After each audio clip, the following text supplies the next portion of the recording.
नमस्कार मित्रांनो, welcome to S class education. आजच्या व्हिडिओमध्ये आपण पाहतोय 12th standard physics chapter number 1 that is rotational dynamics. या चॅप्टरमधले कुठले इम्पॉर्टंट क्वेश्चन्स आहेत जे तुम्हाला सगळ्यात semester unit, second unit, first unit, final exam या सगळ्यामध्ये येऊ शकतात. So let us see. आणि कोणते टॉपिक्स तुम्ही स्किप करू शकता जर तुम्ही लास्ट मोमेंटला हा चॅप्टर अभ्यासणार असाल तर. सगळ्यात पहिल्यांदा कॅन यू रिकॉलमधला कुठलाही आहे असं क्वेश्चन तुम्हाला एक्झाममध्ये नाही विचारला जात. सो तुम्ही कॅन यू रिकॉलचे क्वेश्चन्स हवं तर स्किप करू शकता. जसं की मी प्रत्येक व्हिडिओमध्ये सांगते, चॅप्टर तुम्हाला दिलेला आहे त्याच्यामुळे त्याच्यामध्ये जी काही इन्फॉर्मेशन आहे ती सगळीच इम्पॉर्टंट आहे. पण तरीसुद्धा जर एक्झाम जवळ आहे, 1-2 दिवसामध्ये पेपर आहे, तर त्या 1-2 दिवसामध्ये काय अभ्यास केला पाहिजे किंवा इन शॉर्टच तुम्हाला एक पासिंग मार्क्स किंवा थोडेफार एक्स्ट्रा मार्क्स मिळवण्यासाठी काय गरजेचं आहे हे मी तुम्हाला सांगणार आहे. बाकी तुम्हाला जर आउट ऑफ स्कोर करायचं असेल तर पेपरमध्ये चॅप्टरच्या अधूनमधून बरेचसे क्वेश्चन्स येतात, ते मात्र तुम्हाला करावे लागतील. पण त्यातल्या त्यात एक बऱ्यापैकी 75 to 85% सिलेबस कसा कवर करायचा आहे, प्रत्येक चॅप्टरमधला किंवा प्रत्येक चॅप्टरमधले कुठले इम्पॉर्टंट क्वेश्चन्स करायचे आहेत हे तुम्हाला या व्हिडिओमधून कळेल. So let us start. Next आहे इंट्रोडक्शन. अगेन याच्यामधलं काहीही तितकंसं इम्पॉर्टंट नाही आहे की जे एक्झाममध्ये विचारलंच जाईल, सो तुम्ही हे स्किप करू शकता. Characteristics of circular motion, just एक लक्षात ठेवा की हे ॲक्सेलरेटेड आहे आणि हे पेरियोडिक आहे. बाकी तुम्ही नाही केलं तरी पण चालेल. नेक्स्ट हे जे आहे हे सगळं प्रायर नॉलेज आहे. हे जे फॉर्म्युला आहे तुम्हाला कदाचित माहिती असावेत असं मी अज्यूम करते, कारण 10thमध्ये किंवा 11thमध्ये हा बेस होता. 10th नाही, 11thमध्ये हा बेस होता. तर बेसिकली तुम्हाला जर हे माहिती नसेल तर तुम्ही हे लक्षात ठेवा. माहिती असेल तर वेल अँड गुड. हे तुम्हाला डिरेक्टली एक्झाममध्ये नाही येत, बट याच्यावरती आधारित न्यूमॅरिकल्स येतात. कोणते कोणते फॉर्म्युले आहेत जे मी आत्ता हायलाईट केलेले आहेत. ओमेगाचा फॉर्म्युला आहे. अल्फा म्हणजे अँग्युलर ॲक्सेलरेशन. व्ही वेक्टर जो आहे म्हणजे आपलं जे वेलोसिटी आहे ते. ॲक्सेलरेशन आहे लिनियर ॲक्सेलरेशन, तर ते. नेक्स्ट आहे व्ही आणि ओमेगामध्ये काय रिलेशन आहे तर ते. सो हे तुम्हाला लक्षात ठेवायचं आहे. आफ्टर दॅट नेक्स्ट आहे युनिफॉर्म सर्क्युलर मोशन.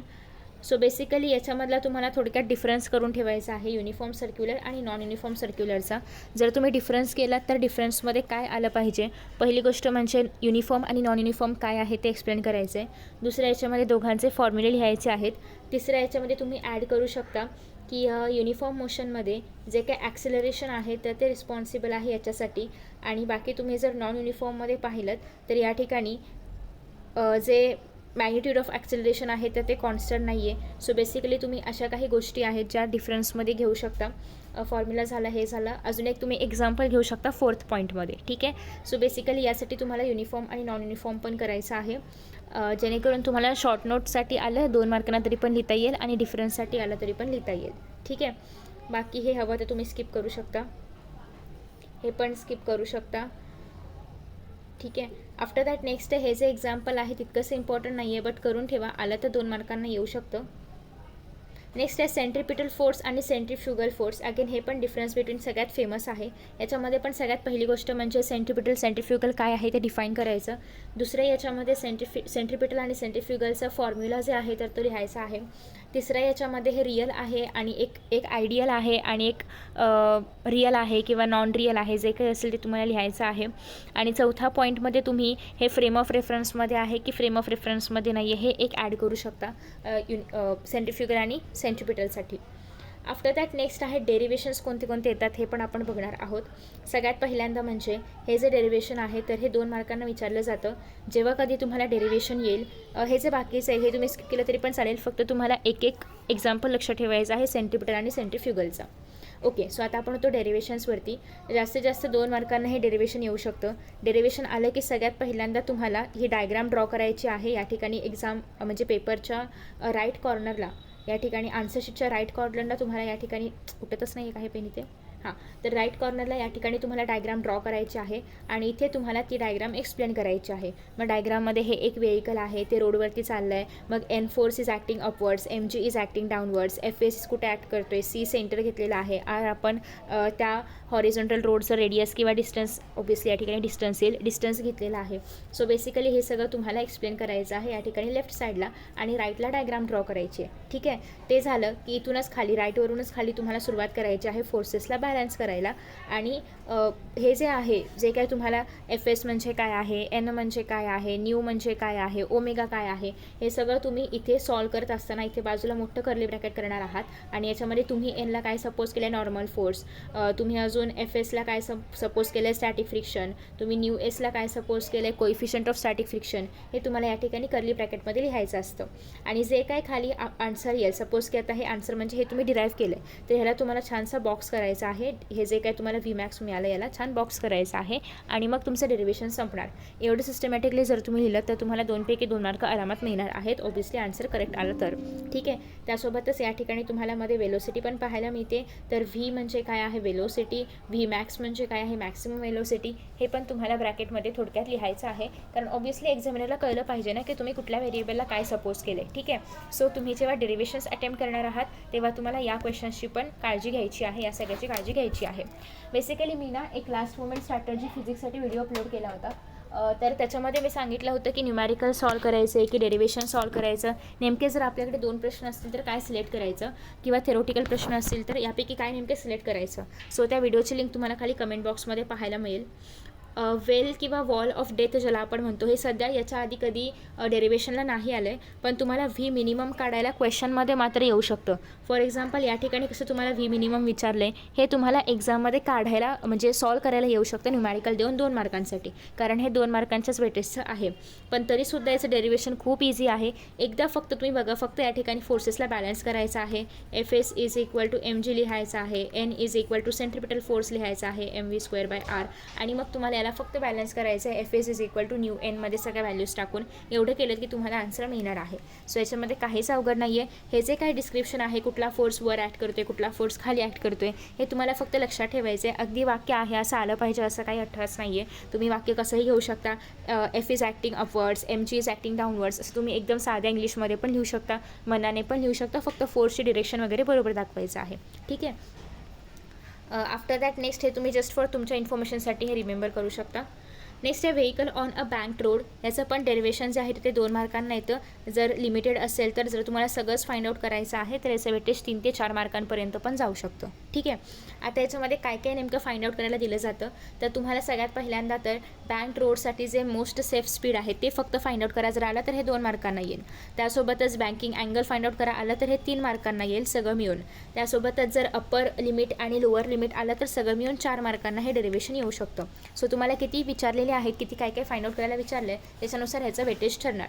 अगेन जेव्हा तुम्ही हे एक्सप्लेन करणार आहात किंवा डिराईव्ह करणार आहात तेव्हा तुम्हाला हे तुम्ही मनाने लिहू शकता. ऑब्व्हियसली तुम्हाला फोर्सची डिरेक्शन वगैरे बरोबर दाखवायची आहे, पण अगदी तुम्हाला हे असंच लिहिलं पाहिजे तसंच लिहिलं पाहिजे असं काय नाही आहे. तुम्ही अगदी अंक दाखवून mg acting downwards, N acting upwards, कुठे अजून कुठे ॲक्ट करत असेल ते फक्त तुम्ही लिहिलं तुमच्या भाषेमध्ये तरी पण चालणार आहे. ठीक आहे. सो हे सगळं असंच पाहिजे असं नाही आहे.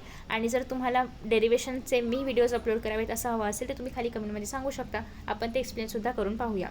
सो बेसिकली या ठिकाणी तुम्हाला लोअर स्पीड लिमिट आणि अप्पर स्पीड लिमिटचं अगेन हे पण तुम्ही तुमच्या मनाने सांगू शकता की एन साइन तुम्ही नॉर्मलचे कंपोनंट्स घेतलेत. N sine theta horizontally act करतो आहे along the X axis, N cos theta vertically act करतो आहे along Y axis, F cos theta कुठे आहे, एफ एस साइन थिटा कुठे आहे, हे पण तुम्ही एक्सप्लेन करून सांगू शकता. मग तुम्ही जे काय आपले फोर्सेस आहेत त्याला बॅलन्स करणार आहात व्ही मिनिममसाठी आणि व्ही मॅक्सिममसाठी वेगळ्या पद्धतीने. म्हणजे व्ही मिनिममला तुम्ही असं ड्रॉ करणार आहात तर व्ही मॅक्सिममला तुम्हाला असं ड्रॉ करावं लागणार आहे. सो बेसिकली ते तुम्ही ड्रॉ करून खाली दाखवणार आहात. आणि तुम्हाला हे पूर्ण सॉल्व करता येत असेल पूर्ण हे 2 करून तर तुम्ही सॉल्व करून दाखवलं तरी पण चालेल. इन केस जर तुम्हाला सॉल्व करता येत नाही किंवा तुमच्याकडे तेवढा वेळ नाही आहे तर तुम्ही हे डिरेक्टली लिहिलं तरी पण चालेल, कारण प्रत्येक स्टेपला इथे मार्क्स नाही आहेत, हे न्यूमेरिकल नाही आहे. त्याच्यामुळे तुम्हाला म्हणजे जेव्हा तुम्ही डिराईव्ह करणार आहात तेव्हा काय पाहिलं जाणार आहे, तुम्ही प्रॉपर इक्वेशन लिहिलेत का, इक्वेशन म्हणजे काय, तुम्ही प्रॉपर फोर्सेसला बॅलन्स केलं आहे का, तुम्ही प्रॉपर डायग्राम ड्रॉ केली आहे का, तुम्ही डायग्रामला प्रॉपरली एक्सप्लेन केलं आहे का, आणि तुमचं फायनल रिझल्ट काय आहे. मध्ये तुम्हाला स्टेप्स लिहायचे तुम्ही आरामात लिहू शकता, पण इन केस तुमच्याकडे वेळ नाही आहे किंवा तुम्हाला स्टेप्स प्रॉपरली जमत नाही आहेत, कधी कधी असं होतं ना की एंड रिझल्ट माहिती आहे, काय करायचं आहे माहिती आहे, पण स्टेपमध्ये थोडीशी गडबड झाली आहे आणि आता मॅच होत नाही आहे. सो बेसिकली अशा वेळेस स्टेप्सला तुमच्या शक्यतो मार्क्स नसणार आहेत. जे मी आता डिक्टेट केलं त्यालाच फक्त मार्क्स दिले जातात. ठीक आहे. सिमिलरली Vmaxसाठी पण अशा पद्धतीने फाइंड आउट करायचे आहेत. या कंडिशन्स तुम्ही नाही केल्या तरी पण चालेल, कारण कंडिशन्स लिहायला येत नाहीत, फक्त तुम्हाला हे डिराईव्ह करण्याला महत्त्व असतं.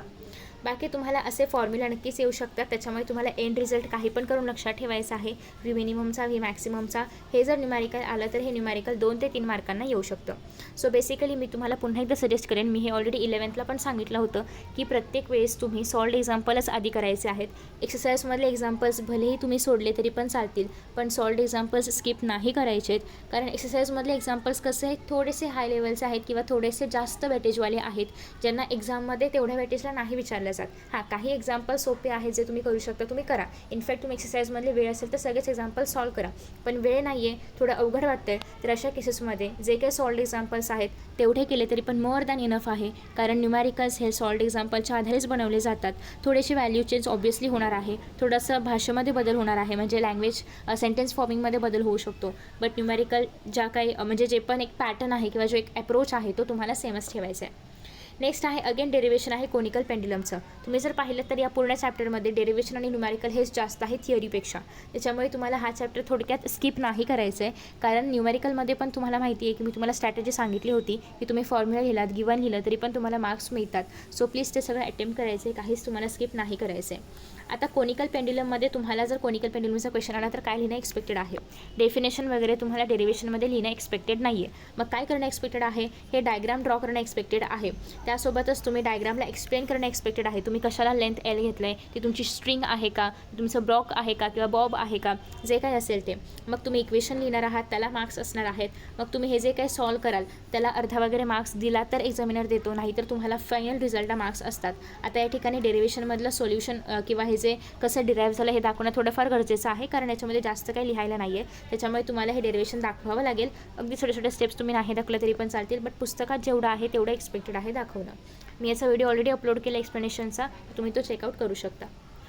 आफ्टर दॅट नेक्स्ट हे तुम्ही न्यूमॅरिकल स्किप केले तरी पण चालतील. हे दोन्ही पण थोडेसे मोठे आहेत किंवा थोडेसे हाय लेवलचे आहेत जे एक्झामला नाही विचारले जात. नेक्स्ट आहे वर्टिकल सर्क्युलर मोशन. हा क्वेश्चन सेक्शन डीमध्ये विचारलाच जातो, याच्या आधी बऱ्याचदा विचारला गेलेला आहे. सेक्शन डी तुम्हाला सगळ्यांना माहिती आहे 4 मार्कांसाठीचं असतं, त्याच्यामुळे कंपल्सरी हा क्वेश्चन तुम्हाला करायचाच आहे. 4 मार्कांसाठी तुम्हाला काय काय विचारलं जाऊ शकतं की टेन्शन ॲट ए काय आहे, टेन्शन ॲट बी काय आहे, टेन्शन ॲट डी किंवा सी काय आहे.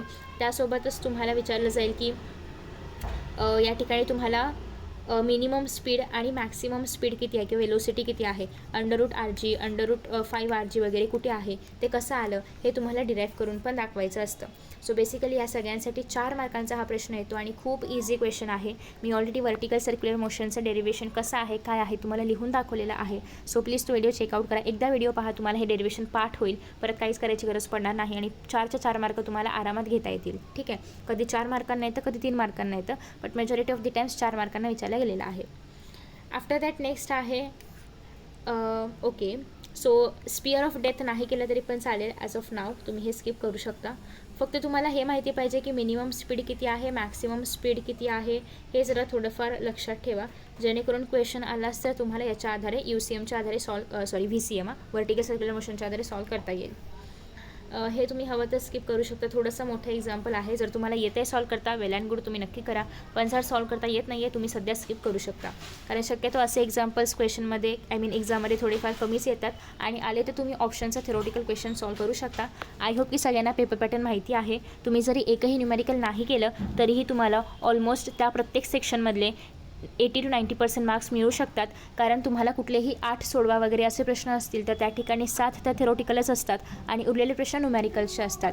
मग तुम्ही सगळे थेरोटिकल अटेम्प्ट करून एखादं न्यूमॅरिकल अटेम्प्ट केलं तरी पण सगळे क्वेश्चन सॉल्व होतात. इवन तुम्ही पूर्ण न्यूमॅरिकल अटेम्प्ट न करता फक्त फॉर्म्युला तुम्हाला माहिती असेल तर, किंवा फक्त गिवन तुम्हाला माहिती काय गिवन दिलेलंच असतं पेपरमध्ये, तर तेच आहे असं जरी लिहिलं तरी पण तुम्हाला अर्धा ते 1 मार्क आरामात मिळतो. ठीक आहे. सो बेसिकली पास कसं व्हायचं हे खूप इझी आहे. तर याच्यावरती पण मी स्ट्रॅटेजी अपलोड करणार आहे. जर तुम्ही खूपच लेट व्हिडिओ पाहताय आणि तुम्हाला तर माहितीच नाही की नेमकं पास होण्यासाठी मी काय करू, तर ते खूप इझी आहे पास होणं. त्यासाठी काही एकदम छोट्या स्टेप्स आहेत ज्या तुम्हाला फॉलो करायच्या आहेत, ज्या तुम्हाला नेक्स्ट व्हिडिओजमध्ये पाहायला मिळतील. सो इफ यू वॉन्ट दिस तुम्ही नक्की कमेंट करून सांगा, आणि जर तुमच्या कमेंटपर्यंत मी व्हिडिओ अपलोड केला असेल तर तुम्हाला त्या व्हिडिओची लिंक पिन कमेंटमध्ये पाहायला मिळेल. नेक्स्ट आहे moment of inertia. Moment of एनर्शियाचा डेफिनेशन तुम्हाला करायची आहे. So basically moment of inertia नेमकं काय आहे तुम्हाला माहिती पाहिजे, एक्झाममध्ये विचारलं जातं. आफ्टर दॅट नेक्स्ट आहे कायनेटिक एनर्जी असं कन्व्हर्जन किंवा कायनेटिक एनर्जी आणि मोमेंट ऑफ इनर्शियाचं रिलेशन तुम्हाला एक्झाममध्ये विचारलं जातं. सो त्यासाठी तुम्हाला ही डायग्राम ड्रॉ करायची आहे आणि इथून साधारणतः हे डेरिवेशन स्टार्ट होतं आहे आणि इथपर्यंत हे संपणार आहे. So basically energy, kinetic energy आणि आपलं जे मोमेंट ऑफ इनर्शिया आहे यांचं रिलेशन तुम्हाला एक्झाममध्ये विचारलं जातं. ते पण मी अपलोड केलेलं आहे. डिस्क वगैरे शक्यतो नाही विचारलं जात, बट इफ यू वॉन्ट तुम्ही करू शकता. रेडियस ऑफ गायरेशन नक्की विचारलं जातं. रेडियस ऑफ गायरेशन एक्सप्लेन करा.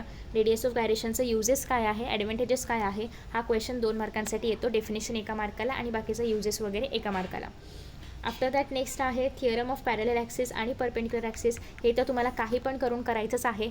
इवन मागच्या वर्षीच्या पेपरमध्ये म्हणजे 2023ला असलं काहीच आलं नव्हतं, कारण पेपर खूप हटके किंवा खूप वेगळा बनवला होता. बट तरीसुद्धा थोडाफार इझी होता आणि PYQजवरती आधारित मात्र नक्की होता. पण याच्यामध्ये असल्याचे खूप मोस्ट इम्पॉर्टंट किंवा मोस्ट आस्क्ड क्वेश्चन्स ज्याला आपण म्हणतो ते थोडेफार कमी होते. पण तुमच्या वेळेस कदाचित हे प्रश्न विचारले जातील, कारण मागच्या वर्षीचा पेपर थोडासा मॉडरेट टू डिफिकल्टच्या रेंजमध्ये होता. बट यावर्षी शक्यतो पेपर थोडासा इझी असावा किंवा असे काही क्वेश्चन्स त्याच्यामध्ये यावेत अशी अपेक्षा आहे. आणि आले तर तुम्हाला ते नक्की सॉल्व करता येतील. त्यासाठी कोणते क्वेश्चन्स तुम्ही केले पाहिजेत हे मी तुम्हाला सांगते. तर तुम्हाला पॅरलल ॲक्सिस आणि परपेंडिक्युलर ॲक्सिसचे जे काही थिअरम्स आहेत ते करायचेच आहे. तुम्ही PYQचं बुक जर पाहिलं तर तुम्हाला कमीत कमी मागच्या वर्षांमध्ये 4 ते 5 वेळा हे प्रश्न विचारले गेले आहेत असं पाहायला मिळेल. सो तुम्हाला जेव्हा तुम्ही हे डिराईव्ह करणार आहात थिअरम, तेव्हा डायग्राम मस्ट आहे. डायग्राम सॉल्व करणं गरजेचं आहे आणि याच्यामधल्या सगळ्या स्टेप्स लिहिणं गरजेचं आहे, कारण हे ऑलमोस्ट 3 ते 4 मार्कांना विचारलं जातं. त्याच्यामुळे 3 मार्कांसाठी असो किंवा 4 मार्कांसाठी असो प्रत्येक स्टेप एक्सप्लेन करणं गरजेचं आहे. दोन्ही पण थिअरम नाही आहेत, कुठला तरी एक एकावेळी एक्झाममध्ये येतो. ठीक आहे. आता अर्थात मागच्या वर्षी कुठलाच नव्हता आला, त्याच्यामुळे आपण यावर्षी कुठला येईल हे प्रेडिक्ट नाही करू शकत. त्याच्यामुळे तुम्हाला दोन्ही पण करून ठेवावे लागतील. नेक्स्ट आहे हे तुम्ही न्यूमॅरिकल स्किप करू शकता. अँग्युलर मोमेंटम और मोमेंट ऑफ लिनियर मोमेंटम हे जे आहे हे तुम्हाला एक्सप्लेन करायला कसं येतं बघा. Let me show you. So basically हे तुम्हाला express for angular momentum in the terms of moment of inertia. म्हणजेच काय, अँग्युलर मोमेंटम आणि इनर्शिया यांचं रिलेशन तुम्हाला प्रूफ करायला येतं किंवा डिराईव्ह करायला येतं. सो त्यासाठी हे सगळं तुम्हाला लिहायचं आहे. तुम्ही जर डायजेस्टमध्ये वगैरे पाहिलं तर अजून शॉर्टमध्ये थोडंफार असेल, तुम्ही ते केलं तरी पण चालेल. फिजिक्समध्ये असं काही नाही आहे की तुम्हाला अगदी पुस्तकातली आहे अशी भाषा लिहायची आहे. तुम्ही तुमच्या मनाने पण अगदी बरोबर आन्सर नक्कीच लिहू शकता. तुम्ही डायजेस्ट फॉलो करा, काय फॉलो करायचं ते फॉलो करा, पण आन्सर किंवा जो फायनल रिझल्ट आहे तो सेम आला पाहिजे. नेक्स्ट आहे टॉर्क आणि मोमेंट ऑफ इनर्शियाचं रिलेशन. ऑलमोस्ट या चॅप्टरमध्ये सगळे डेरिवेशनच विचारले जातात. सो हे अगेन इम्पॉर्टंट आहे की टॉर्क आणि मोमेंट ऑफ इनर्शियाचं काय रिलेशन आहे. सो हे तुम्हाला इथपर्यंत पाहायला मिळेल. ठीक आहे. कन्झर्वेशन ऑफ अँग्युलर मोमेंटम हे तुम्हाला थोडंसं विचारलं जातं की अँग्युलर मोमेंटमचं कन्झर्वेशन नेमकं काय आहे. त्यासाठी तुम्हाला इथपर्यंत डेरिवेशन करायचं आहे. आफ्टर दॅट हे जे याचे ॲप्लिकेशन्स आहेत कन्झर्वेशन ऑफ अँग्युलर मोमेंटमचे, यातला कुठलाही एक ॲप्लिकेशन करून ठेवा. विथ एक्झाम्पल एक्सप्लेन करायला पण विचारलं जातं. हे न्यूमेरिकल करून ठेवायचं आहे. थोडंसं वेगळं आहे. या ठिकाणी फॉर्म्युला पॉवरचा P = टॉर्क ओमेगा वापरलेला आहे, त्याच्यामुळे हे नक्की करून ठेवा. हा फॉर्म्युला या पुस्तकामध्ये फक्त आय थिंक एकदाच वापरला गेला आहे कदाचित, कारण बाकी ठिकाणी नाही वापरला गेला आहे. नेक्स्ट या रोलिंग मोशनमध्ये काय करायचं तेवढं मी तुम्हाला सांगते. आता रोलिंग मोशनमध्ये सगळ्यात पहिल्यांदा तुम्हाला हा जो फॉर्म्युला आहे लक्षात ठेवायचा आहे, कारण न्यूमेरिकल्समध्ये हा विचारला जातो त्याच्यामुळे. सो हे लक्षात ठेवायचं आहे. आफ्टर दॅट नेक्स्ट आहे रोलिंग मोशनमध्ये व्ही कसं आलं, म्हणजे व्हीचं डेरिवेशन, ॲक्सेलरेशनचं डेरिवेशन कसं आलं हे लक्षात ठेवायचं आहे. बाकी तुम्ही रिमार्क वगैरे विसरला तरी पण चालेल. आणि दुसरी गोष्ट म्हणजे हे जे रिलेशन आहे 1:k² हे रोटेशनल कायनेटिक्स = 1+k² हे टोटल कायनेटिक्स. हे पूर्ण रिलेशन लक्षात ठेवा, कारण हे MCQजमध्ये तुम्हाला विचारलं जातं. ठीक आहे. बाकी तुम्ही अर्थात या टेबलमधलं काय काय करायचं आहे, कारण सगळं करायची गरज नाही आहे. रिंगसाठी करायचं आहे. थिन रिंग आणि हॉलो सिलेंडर किंवा रिंग दोघांसाठी सेमच आहे. नेक्स्ट आहे हे तुम्ही नाही केलं तरी पण चालेल, म्हणजे न्यूमॅरिकल्समध्ये याच्या आधी काय येऊन गेलं आहे आणि तेवढंच तुम्ही केलं तरी पण सफिशियंट आहे. हे बोर्ड्ससाठी पण तुम्हाला बेनिफिशियल आहे, नीटसाठी पण, JEE पण, MST CET पण. ओके. नेक्स्ट आहे युनिफॉर्म डिस्क और सॉलिड सिलेंडर. हे करायचं आहे. युनिफॉर्म डिस्क अगेन हे पण तुम्हाला करायचं आहे. हे करायचं सॉलिड स्पियर. हे स्किप करू शकता. याच्यामधलं हे आणि हे बाकी तुम्ही स्किप करू शकता. सो ज्याला मी मार्किंग करून दिले तेवढं केलं तरी पण चालेल, बाकी तुम्ही स्किप करू शकता. ठीक आहे. ॲज युज्युअल एक्सरसाइजमधले सगळे MCQज तुम्ही करणार आहातच, कारण हे बघा या ठिकाणी तुम्हाला रिलेशन विचारलं आहे. सो यासाठी ते रिलेशन पार्ट करणं गरजेचं होतं. नेक्स्ट आहे बाकी तुम्ही जर पाहायचं म्हटलं तर एक्सरसाइजमधले जे काही क्वेश्चन्स आहेत ते आपण ऑलरेडी त्यातलं जे काही इम्पॉर्टंट आहे ते सगळं आपण कवर केले. चॅप्टरमध्येच मी तुम्हाला ते इम्पॉर्टंट सांगितलेले आहेत. फॉर एक्झाम्पल या ठिकाणी तुम्हाला कन्झर्वेशन ऑफ अँग्युलर मोमेंटम वगैरे एक्सप्लेन कसं करायचं किंवा हे जे आहे ते विचारलं आहे, जे की ऑलरेडी आपण डेरिव्हेशन्स थ्रू कवर केलेलं आहे. सो बाकी न्यूमॅरिकल्स कोणते करायचे म्हणाल तर अगदी न्यूमॅरिकल्स सॉल्ड एक्झाम्पलमधले सफिशियंट आहेत. हे तुम्ही नाही केलं तरी पण चालतील, पण तुमच्याकडे वेळ आहे, तुम्हाला अगदी आउट ऑफ अ स्कोर करायचा आहे तर मात्र तुम्ही हे करू शकता. ठीक आहे. सो इन दिस वे आपण या चॅप्टरमधलं सगळं काही इम्पॉर्टंट पाहिले. आय होप की तुम्हाला हा व्हिडिओ थोडाफार नक्की मदत करेल. आणि मी ऑलरेडी काही पेपर्स अपलोड केले आहे ज्याच्या आधारे तुम्हाला आयडिया मिळेल की नेमका पेपर कसा येतो. सो ते पण नक्की चेकआउट करा. या सगळ्याच्या लिंक्स तुम्हाला खाली कमेंट बॉक्समध्ये मी एक लिंक पिन करून ठेवलेली आहे स्प्रेडशीटची. त्याच्यामध्ये जाऊन तुम्ही 12च्या सेक्शनमध्ये जर गेलात तर तुम्हाला हे सगळं काही पाहायला मिळेल. सो आय होप की तुम्हाला हा व्हिडिओ आवडला असेल. Thank you so much for watching this video. Best of luck for your exams. Bye bye.